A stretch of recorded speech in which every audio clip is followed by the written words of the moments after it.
get to the first one that has claimed all the other ones, that's the immunity. See, the idea of being a thinker is a thought. You may not be thinking, seemingly having it now because it's turned into like a belief. Yeah? It's an assumption it's unexamined. So every thought is preceded by this other thought that you don't see, that I'm the thinker, or these thoughts are about me. Isn't that the feeling?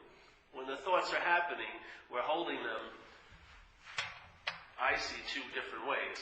I'm the thinker of these, and they're about me. They can be a combination of both. I can think I'm the thinker of them and they're about me. Or I'm just, one time it's I'm the thinker of them, and then other times it's they're about me. Yeah? So, the identification is with that first thought. Let's not say it's the first thought, but it's a thought that precedes the other thoughts. Yeah? So, if that is identified with, if that thought, it takes the role of being you, then you will not have, as a thought, immunity to thought. Yeah? Well, how is a thought going to get immune to thought? Yeah, it's from the same herd. Yeah. So the immunity is when consciousness wakes up to the fact that it's not the thinker, it's witnessing the thoughts. Yeah. It's like an observer, not an observer. Observer isn't a good word for it, but it's a witnessing of it in a sense. And so, if that happens, you will see the first thought, in a sense. You'll see the thought doesn't seem to be like a thought because it's laid in place almost. But you'll see it. Just like you see the thoughts about yourself in the day now, you'll see the head have a thought, yeah, that I'm the thinker. Yeah. And these thoughts are about me. You'll see it. And if you can see it, it can't be you, obviously. Yeah. So then you get a hint that this is a mental process, that in the mental process, it makes up a sense of being the one who has the mental process. The mental process, in the mental process, a product is made, which is I'm the one who's having the mental process. And so there's an ownership or a claiming, and this is its movement with everything. Yeah? Now you see the body as my body. You see problems as your problems or their problems. You see this and this. Everything now gets confusing because there's been a claiming that distorts everything that's happening. Yeah? Because now everything that's happening is seen as it's happening to you or from you. And that's not true. Life is not issuing forth from you. Life is happening through. Yeah? Through. It's not happening from here. It's happening through. So, the immunity to thought, to me, is you have an immunity to the thought that you're the thinker. Yeah? You've entertained that. Maybe that's not true. And what happens is, this entertaining, that may not be true, loosens the bondage to self. The daily bondage to the thoughts that you think you're having or they're about you. Yeah? It loosens up that bondage because this is where the loosening is. Not in dealing with the thoughts, but dealing with the thought that I'm the thinker or they're about me. Yeah? So I'm the thinker or they're about me is where the lock is opened. Not in dealing with thoughts way down the road of thinking. Yeah? Are you the thinker? And who is it that's thinking? Yeah. And if you are the thinker, and you think you have choice, why not stop thinking? If you feel like you're the king of your domain, stop your heart right now. Yeah. Decide not to just digest that burrito you just had for dinner and save it for Friday, because you don't know if you have the lunch for Friday, so I'll just get to the burrito Friday. So I'll stick it over here. Yeah. Or pump your blood. Make your eyes blue. Grow some hair if you need hair. Yeah. So, who's the thinker? Who's having all the thoughts? Because actually the thoughts are having a you, in a sense. That's what they do. The thoughts, seen as I'm the thinker or they're about me, make up, it's like the reinforcement of the identification as the thinker, or that you're the object of the thoughts. That's how it's reinforced. That's why my sincere feeling is that in AA, or recovery, they didn't take it far enough. They took it to obsession with self, which is the activity of the conditioned mind that's identified as self. It has to reinforce the identification because it's not a natural coming together. It's a bondage to self. Yeah? So it says, please relieve me of the bondage to self. Well, what is that bonding agent to this idea of being a self? The bonding agent is the repetition habit of the thoughts being seen as I'm the thinker of them and they're about me. Literally. If I'm the thinker of them about me will let go, those thoughts would not orbit around you because you've just taken the planet that those moons are orbiting around. Once you take the planet away, the gravity that's keeping the moons in orbit gets released and the thoughts come and go. Yes?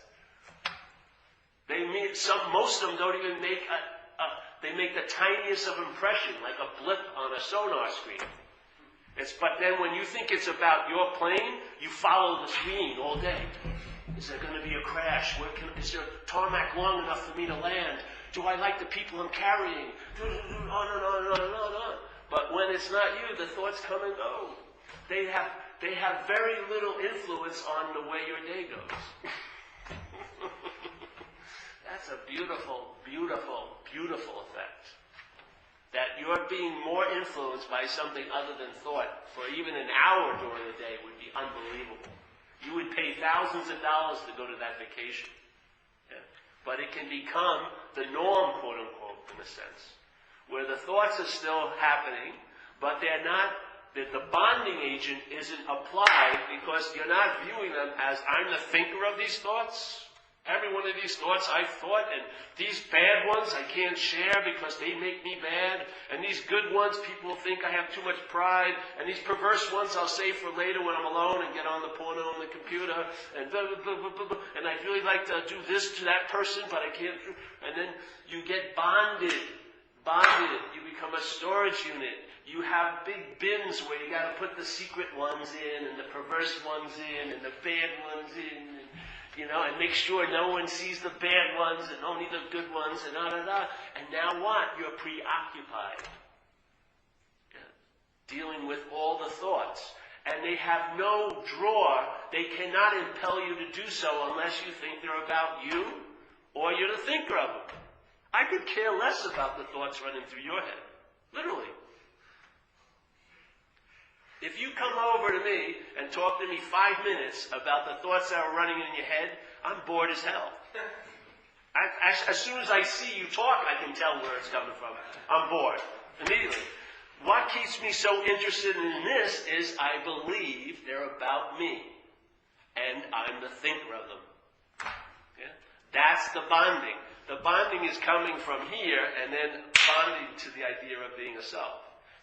The idea of being a self cannot bond you. If we ask, like in this room, we do this all the time, which self has defeated you? Everyone would have the same answer. Myself. Yeah. The my is the bonding agent, the act of identifying. Yeah. There's something, let's say, called self. It's not a self, it's selfing.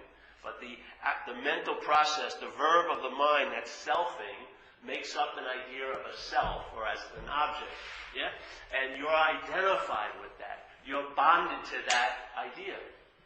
And when you're bonded to that idea, then thoughts have a huge amount of effect on you because they're seen to be yours or about you. And it's very difficult to break the idea that they're yours or they're about you if you're in the identification of self. That's why you haven't had much success wrestling with obsession with self, have you? The thoughts just do whatever they freaking want to do. Yeah? You may get the noose looser every once in a while and it tightens up, but basically you're enslaved or bonded to the idea of being a self.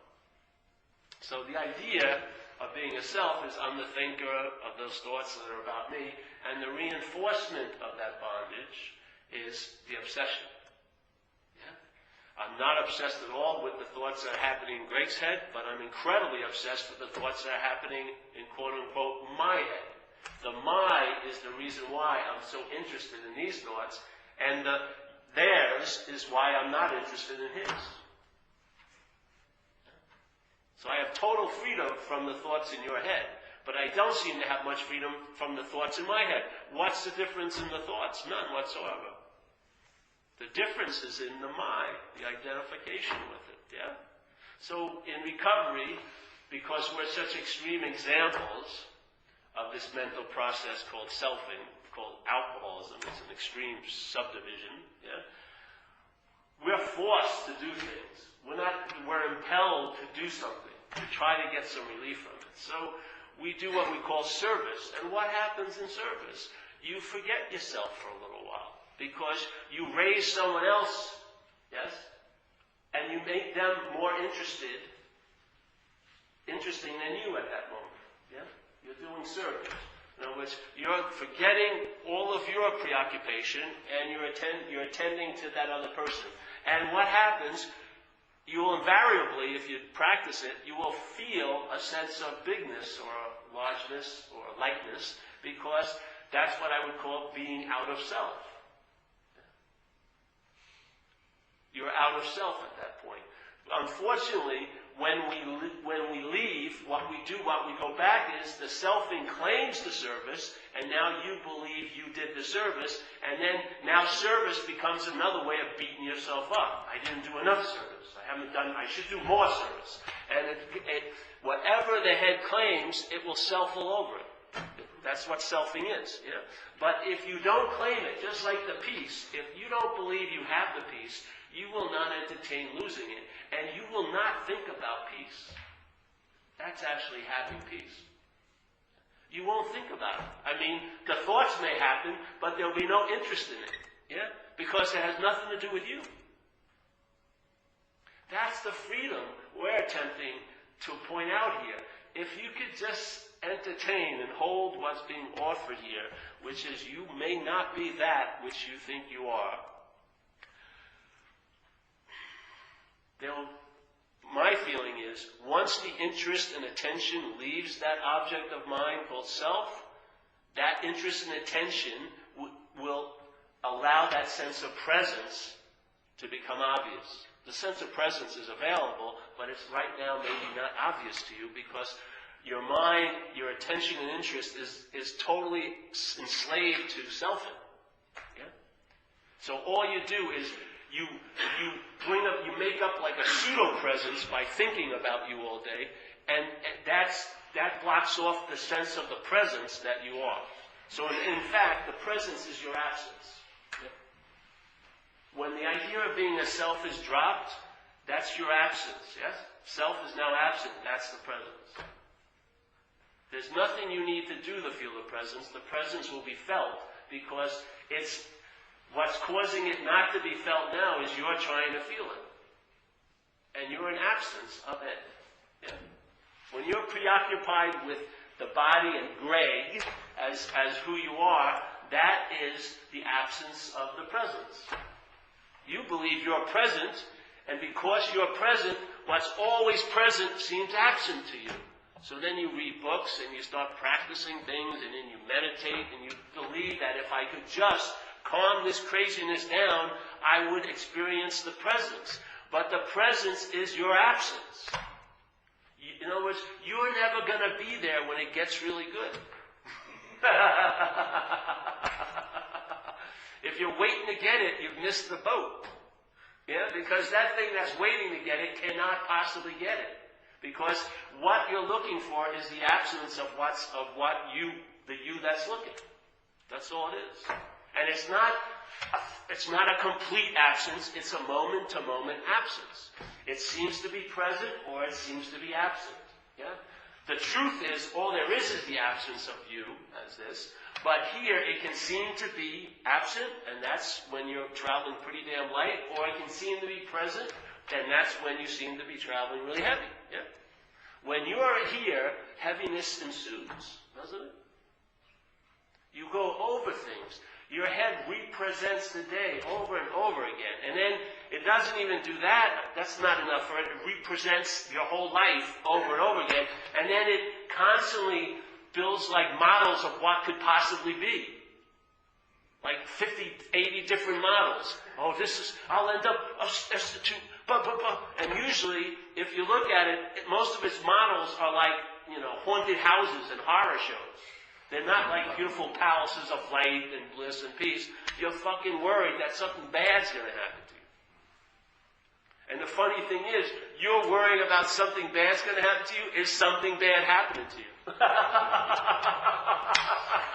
You're so afraid that something bad's going to happen to you, that preoccupation is something bad happening to you. And we don't even see it. It's mind-boggling, right? You don't see it. Oh, I've got to be thinking about what could possibly bad happen to me. But you're totally preoccupied, yes? Totally out to lunch. That's something bad happening to you. So we're attempting to... See, I believe recovery is awesome because it has brought us to the point that we can really entertain. It's not a big leap. If you just follow the information that some of us have been looking at for 20 years, some for a year, some for this year, if you just follow it, it will lead you to the real dilemma is you are preoccupied with what you're not. There is no thing called a long-lasting, independent, separate entity because your whole life demonstrates it. Yeah? Many, many, many times during the day, you're for all intents and purposes not there. And yet the day continues, doesn't it?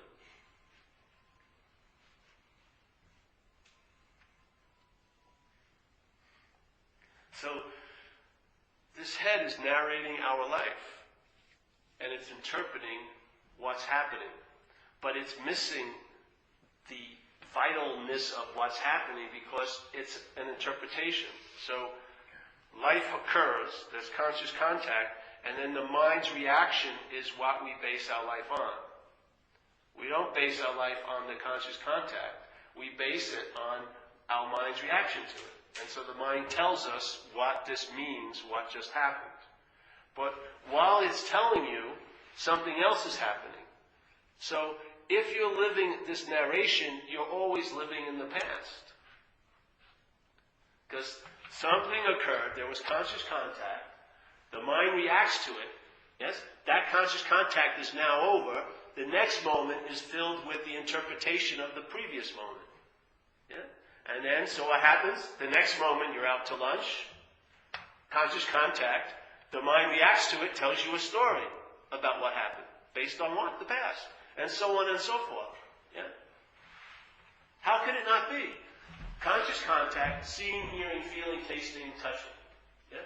Reaction is I'm seeing, hearing, feeling, tasting, touching. How would a mental process react to conscious contact? It would think, yes? A mental process, thinking, how would it react to conscious contact? Like conscious contact, this gets felt, I have a feeling, yes? A sensation. But what happens is when mental process is conscious of conscious contact, it reacts, and it reacts with an interpretation about the conscious contact. And the interpretation is based on it going into memory and going, what does this conscious contact remind me of? It reminds me of that time I did this or do da da blah blah blah. And so therefore the next moment that you are now not conscious of the conscious contact the next moment because you're totally conscious in the mental process's reaction to the past moment. Yeah? It's now interpreting the past moment in this moment. Okay? So this moment I'm not aware of, now I'm getting an interpretation of that moment, the one that's already gone. And then so on and so forth. It never ends. Yeah? That's why you don't feel fucking satisfied. That's why we're driven to seek. Because we're actually attempting to seek the life we totally fervently believe we're living. But we're not living it. We're addicted to an interpretation of living it. And that's not living. Yeah. So most of us are on this time delay. That time delay, yes, that's the world of selfing. It plays God. So the conscious contact happens, which is called beingness, conscious contact. Something's happening and you're sensing it. And there's the mental processes reaction, and you're taking that to be the whole enchilada. Why? Because it claims the conscious contact. Yeah? That's its first movement. It recognizes the conscious contact and immediately claims it. So when hearing's happening, you think you're hearing, don't you? Seeing, you believe you're seeing.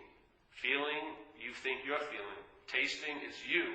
Jack, that's tasting. Smelling, it's you. Chuck, that's smelling. And that assumption is going unquestioned, going on constantly, unquestioned. So every example of conscious contact is claimed by the mental process and neutered by saying, I'm the one that's I'm the one that's in contact. I exist. And that's not true. You're the interface with contact, but you're not what's in contact. Yeah. This is like the glove, and you're in that world and there's only one sense in this whole world, and that sense is touch. And all the time, the only way you can know or have an experience of this world is by touch. Yeah? And without you knowing it, your hand has a glove on it. Yes? Let's say that glove is selfing. So now, every time you have a conscious contact in this world where the only contact is sense, is touch, it's being interpreted through a glove. And let's say you have a very thick, coarse glove. So you're feeling something that's really soft, but it doesn't translate. All you have is a concept of what soft is. Yeah? But what soft isn't really soft, because you can't experience the softness because it's being interpreted by this coarse glove. Yeah? So let's say the whole spiritual pursuit in this world of senses is to get to that mythical rose garden and feel all the petals of these incredible roses from all around this world of sense. Yeah? So there's spiritual books about it, and the great masters of the past talk about the feeling of these petals and unbelievable, da-da-da-da-da-da. And then you're practicing and reading and this and that, and you're buying roses and you're feeling it, but you're feeling it with this coarse glove. Yeah? So the only thing you can do, you really believe in the scriptures, but you don't have the life of it. So now it turns into a belief that gets dogmatic because you don't have the experience. You don't feel the softness. You believe there's a softness, you believe it's true, but you don't feel it. And that does not equate into traveling light here. You actually get even heavier with the idea of how soft a rose petal is. But the point is, if you recognize what's animating that glove is the hand. Yes? The glove is not feeling anything. The glove is what's in between the contact, yes? And what's in contact, the hand. And you're getting the conscious contact interpreted by a glove. The glove has no life of its own. Yeah? It's just covering your life, in a way. The idea of selfing is like that glove. So you, not you as this action figure, but I'm indicating something. You is what is conscious contact. But there's a glove on it. Yeah? And now you're living your life based on the glove's interpretation. And all you need to do, and it's even quicker than this because there is no glove, in a sense, but all you need to do is entertain, I'm not that. Yes? I'm not that. That is how, like a sword, the hand is taken out of that sheath, and now the conscious contact is the living scripture. You feel the rose petals. Yes? You don't need books on it. You don't need to take workshops on it. You have the hit on what it's like, the softness of that petal. Yeah? And you have the ability to recognize truth. It's very difficult to recognize truth if you're looking at everything from truth and you've cast truth as an object to you. That's not going to work. But you can recognize when it happens. You'll see it. It'll be clear as day. It's like the day I had that, I was sharing it on Monday. When I was young, I'd go to this mall, Roosevelt Field in Long Island. It was about 11, 12, and I had this really cool outfit, or so I thought, a really cool outfit. I had like corduroy pants, and I thought they were red. And I had this great long sleeve shirt. I mean, t-shirt with long sleeves. And I'd go to the Roosevelt Field, and I'd hang around the mall and walk through the whole place, and I'd get a lot of notice. It was working, man. People were checking me out all the day, and I'm thinking, far out, man. My hair was getting longer, and I'm just thinking I'm really cool. After about 3 months of this activity, one of my friends had some compassion on me. And he pulled me over to the thing, and I was wearing that outfit, and I looked at myself thousands of times with this outfit on in a mirror at my house. You know how we are, right? Checking out. And suddenly, there I was, and he said, Paul, those pants are magenta, bro. And that gray shirt is pink. Yeah? And as soon as he said that, I saw what I had been calling gray for months, and I had looked at it hundreds and hundreds of times. And the same thing with the pants. As soon as he told me they were gray, they were pink and magenta, I saw them as pink and magenta. And you know what's really strange? They never turned back into gray and red. Yeah? That's exactly what it's like.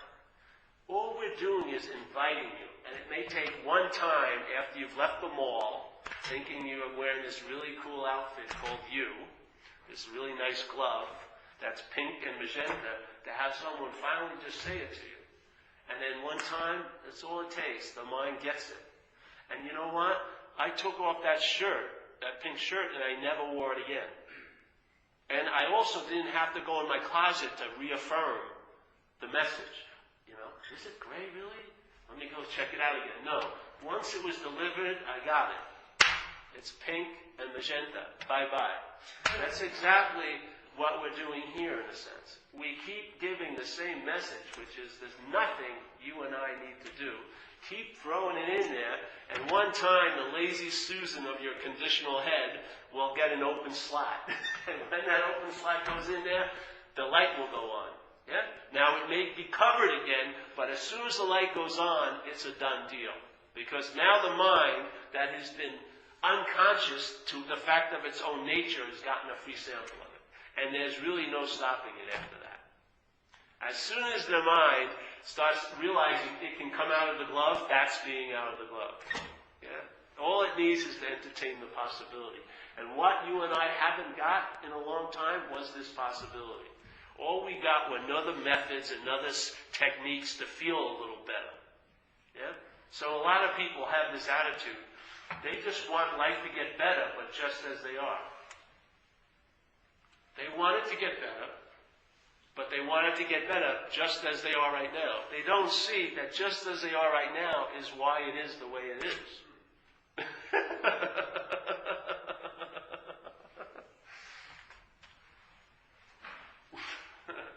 So, your shirt's pink, babe. No, yours is gray. Yeah?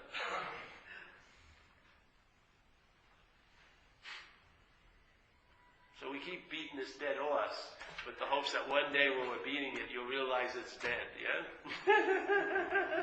Beat that dead horse, beat that dead horse. Why? Well, that's the offer. But if you take this message and formalize it in your head, it's not going to serve you. It may serve you in situations such as when someone calls you on something, you can go, well, there's no me. I didn't do that because there's no me to do that. But, they'll say, fuck you, and whatever. And then they'll hit the non-you and stuff like that. But you know what I mean? Yeah. But when it drops in, and not to the heart, I'm not a believer in the head and the heart, really. I'm a believer in the gut. Yeah? When it drops in the gut, there's a possibility of truly being convinced. Yeah? And then the eyes that are busy looking will see. Yeah? And if you get enough samples of that seeing, you'll realize all there is that seeing. Yeah? All the while there was all these activities of looking, there was only seeing, truly. Seeing is like our natural knowingness. Seeing is our natural knowingness. If awareness is what we are, then its quality is to be aware. Yes, that's the living knowingness. Yeah, that awareness coming through this apparatus has now, the mind is really tricky in a way, because it can't get rid of the seeing, but what it does, it disguises it as a way of looking. Yeah? So now, you believe, like St. Francis says, what's looking, let's say, what's seeing is what you are looking for, but the dilemma is the way you're looking for is causing you not to see. Yeah? The seeing can't be dismissed, but it can be covered up and disguised as a way of looking. So in AA, they say, in recovery, they say a new pair of glasses. So most of us here in this room, quote unquote, have suffered from this way of looking in life called self-centeredness, alcoholism. Yeah? And so what happens is we got into the business of looking, and we run into recovery, and they offer us a new pair of glasses. Hopefully to correct the lenses or the distortions of the old way of looking. Yeah? But all the while, every way of looking, no matter how good it is, it's still a sense of blindness, because the seeing isn't being entertained. You think it's still a you that's looking a different way. The you, that is the blindness to the seeing, is still in place. And now it's finding a new way of looking. Yeah? Better than the old way of looking. But if you go this way, instead of putting on another pair of glasses, recovery is a fine pair of glasses. You don't need any more, in a sense. Just look at this way and see that AA, if it's worth its salt, should become obsolete in a sense. Not to participate in it, but for the need for it. Because you can take the glasses off and there's a natural seeing. The steps and everything have just facilitated it. We just haven't taken it far enough, yeah? We do not want to take it to the idea of being a self, because that self will claim any pair of glasses you're wearing. And it will neuter the effect that any of those ways of looking can really have on you. Because the real true effect is when there is the realization, I need do nothing, and that's seen. That's seen. That, in fact, I need do nothing.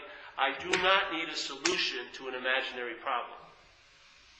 If I keep applying solutions to an imaginary problem, it causes the imaginary problem to seem real. Yeah? And the funny thing is, you're actually thinking you're doing something that's actually benefiting you, but in fact, you're bonding. It's the act of being bonded. It's like, I had this thing, I've got some bug in me, candida, yes, something, some fungus, I don't know what, I may be like a mushroom bomb in there. I got tons of something in there. And so, this was this really trippy thing. People say when you have a bad gut, you should eat probiotics, yeah?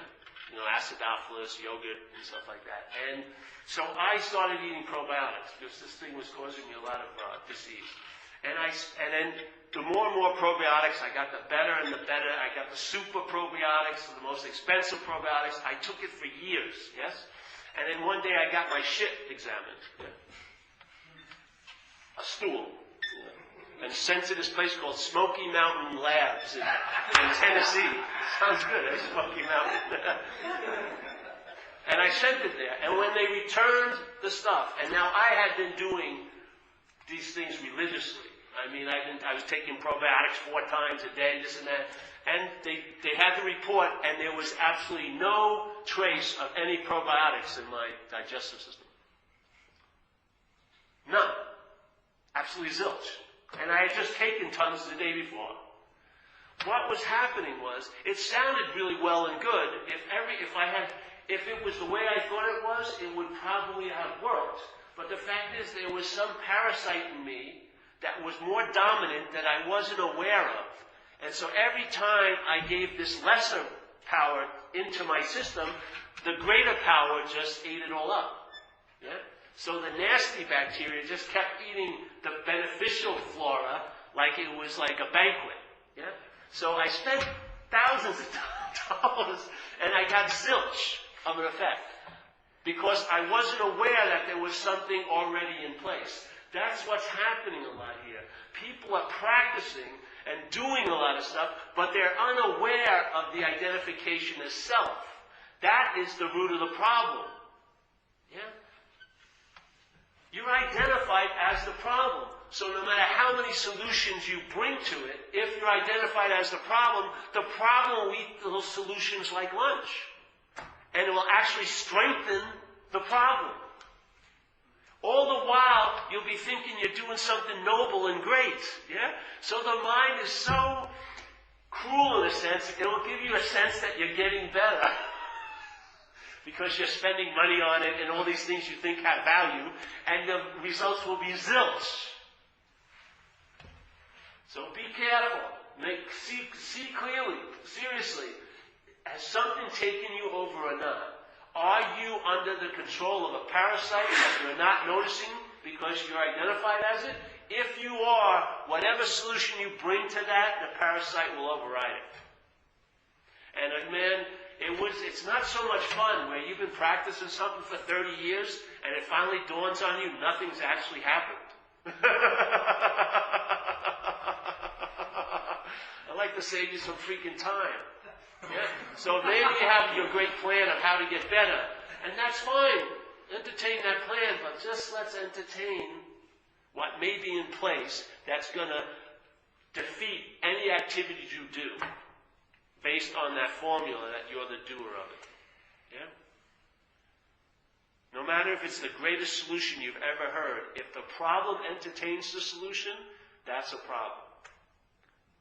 Like it says in the recovery, it says the problem will not exist for you, but that only truly happens as the solution. As the solution, you have that event in life. And the event is the problem doesn't exist for you as the solution, but not as the problem. The problem will constantly, persistently exist for you because you're the problem. Yes? If you're thinking alcoholism or this is driving you crazy, it will continually drive you crazy if you're identified as a self. Yeah? Because that isn't the problem. The problem is the identification as a self. So, the problem will not exist for you as the solution.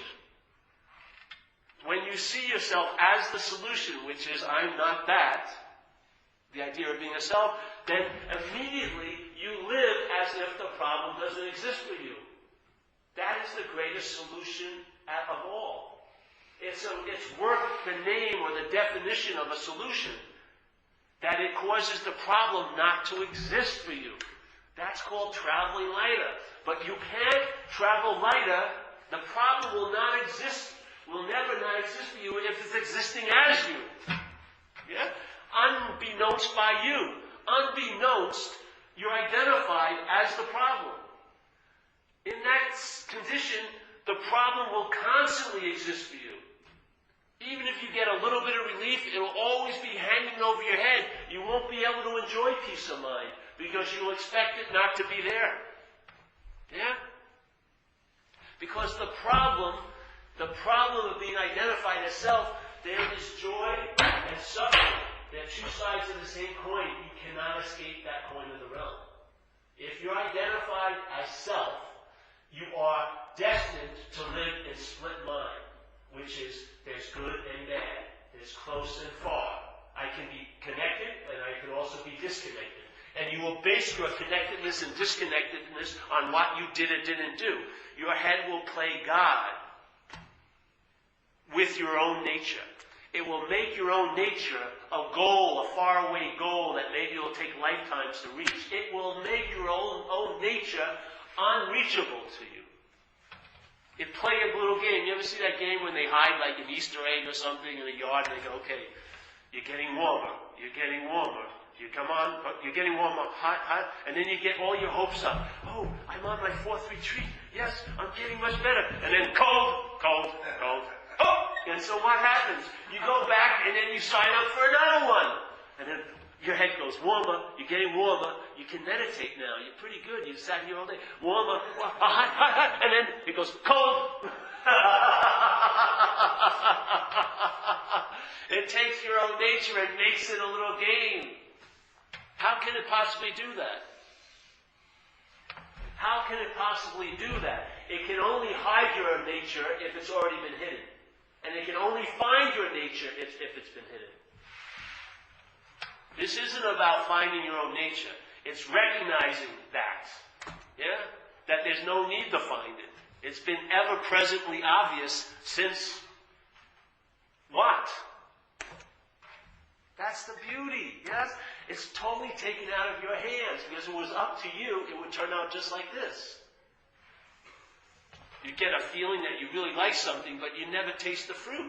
So what the head is, you end up having it's sort of like you get an idea that you'd really like to have that meal, but you take a menu as its substitute. You never get the freaking meal. You got a great menu.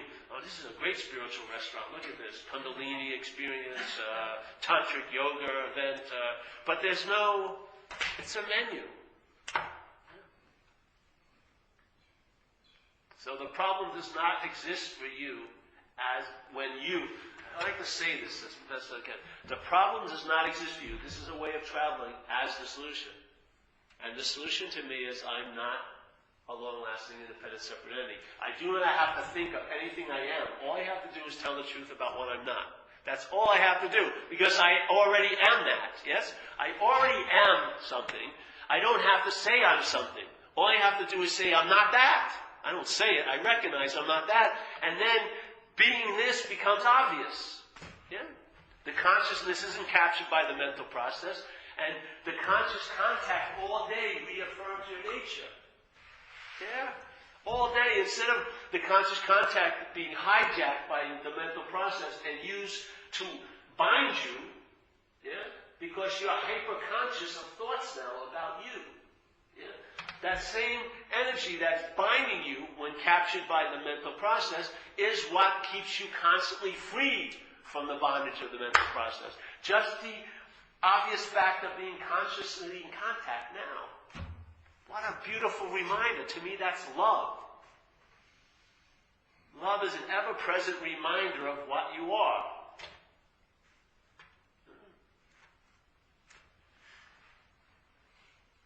And we're here together. I'm telling you, I can feel there's a momentum. Well, I don't want to record this. Just